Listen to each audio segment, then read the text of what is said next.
Okay, students, we have our last major topic for chapter 2, perpendicular bisector.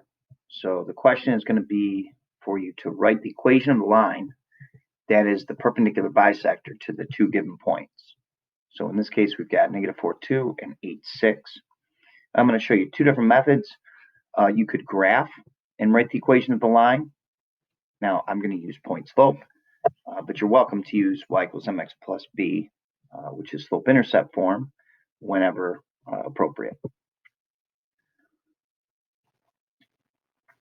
So first I'm graphing. This is the setup.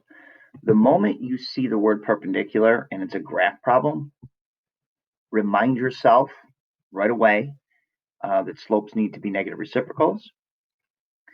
Now on a graph, if you see the word bisector, it's probably going to be find the midpoint. Okay, so what I'm doing right now is the graphing version of this.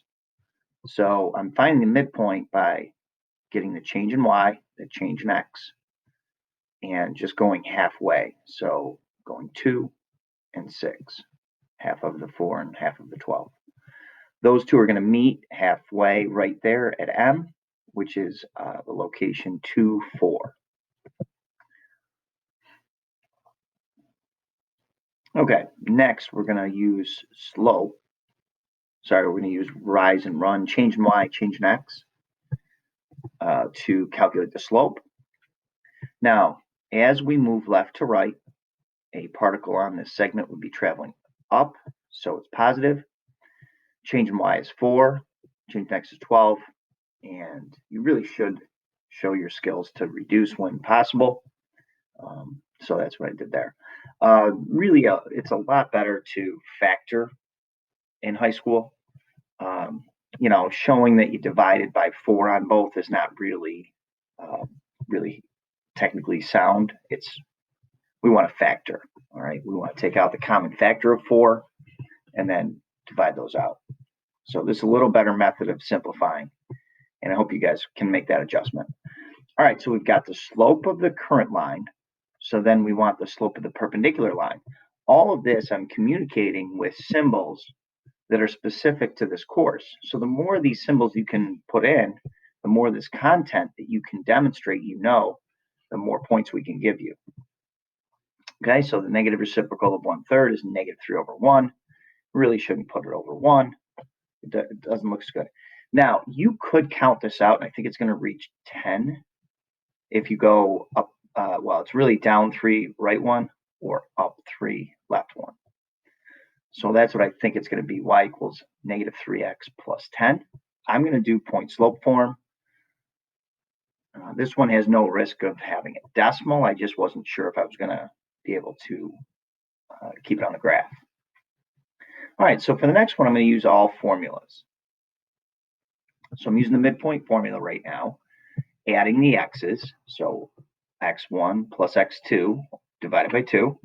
So that's 6 divided by 2 is 3. y1 plus y2, so -2 plus 4 over 2. That's 2 over 2, which is 1. Then I'm going to calculate the slope using the formula. This is going back to our other skills from earlier in the chapter. Okay, so I've got -2 take away 4. Notice the y's are on top, and it's back to subtract is the operation, and that's going to be 5 minus 1. If you see other teachers do this, they'll probably be the other way. They'll probably go 4 minus -2, and 1 minus 5. It makes no difference. If you're consistent, it makes no difference. I'm going to, again, factor to simplify. Okay, so what you're noticing is I don't divide the top and bottom by 2. I factor out 2 from both of these. Then I divide those out, and whatever's left is my slope. Simplified form. All right, since it's -3/2 for the current line, perpendicular line will have a slope of positive 2/3.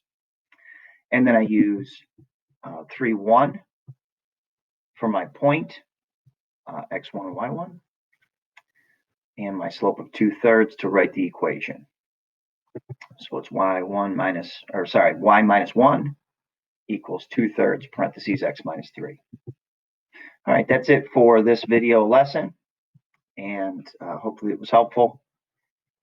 Thanks so much.